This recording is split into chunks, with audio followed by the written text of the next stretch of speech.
係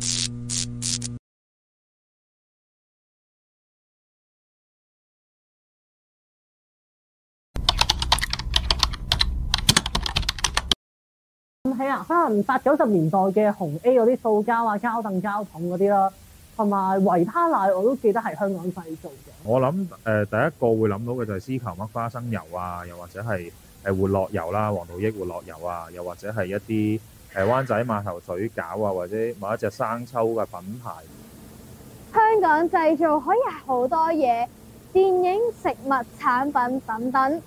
可惜嘅係香港作為一個國際大都會，收錄咗唔同地方嘅產品，令到香港經歷咗時代變遷後，香港製造難以喺香港立咗一個好高嘅地位。50至70年代，香港製造業興盛，而亦都有許多聞名嘅香港電影，而香港本土嘅小食亦都深受大家嘅喜愛。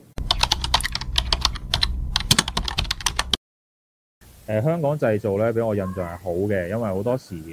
都會代表緊真材實料啦，或者係我哋本土嘅品牌咧，我哋都會忍唔住想支持啊，咁有個信心咯。If I have to list it off the top of my head, I know we've got things like soy sauce, Vitasoy, they're made in Hong Kong. So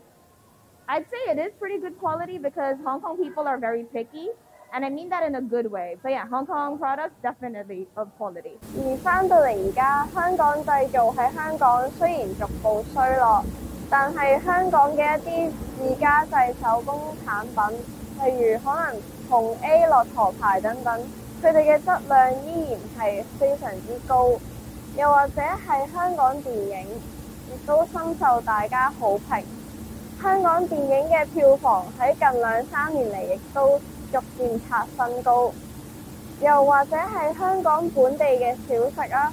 大家都會成日光顧大家附近嘅茶餐廳、小食檔，甚至係麵包鋪等等。其實由此可見，不論係以前定係依家，香港製造都被人評為非常之高質量嘅，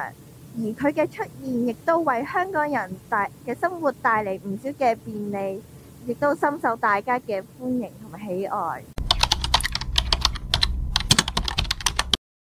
行喺條街上面嘅街邊店係比較少嘅。我覺得式微緊啦，坦白講，因為可能而家就算你去買嘢啦，都試少咗香港製造嘅嘢，同埋會更加多可能係一啲Made in China 嘅貨品。大家一出門口，四周望過去，可能好多產品都係外國入口而嚟，而香港製造正正就係一個喺香港比較渺小嘅存在。但即使佢咁渺小，經過咗咁多年，佢依然立足喺香港。呢個正正就係香港人嘅堅持，正正就係香港製造嘅堅毅不屈。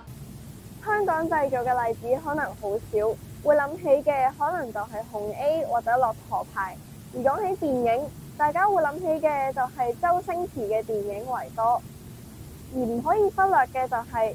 正正香港製造喺香港只係一個小小嘅存在，但大家依然都堅持努力去推廣香港製造。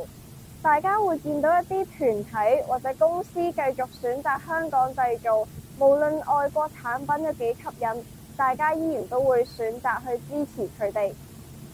而呢個正正就係香港製造伸手不可觸及嘅獨有之處，香港製造之間嘅人情味。既然我哋而家見到有唔少嘅香港製造產業公司等等，都依然堅持去努力出產唔同嘅產品。我哋見到之後，除咗可以用言語上嘅鼓勵，更加可以用行動上嘅支持。我哋或者我哋同我哋嘅朋友，亦都可以投身香港製造呢個行業。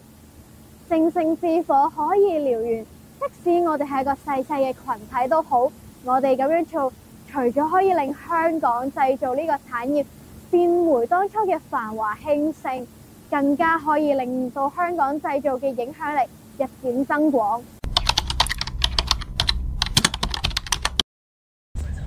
香港製造包含咗香港人嘅人情味，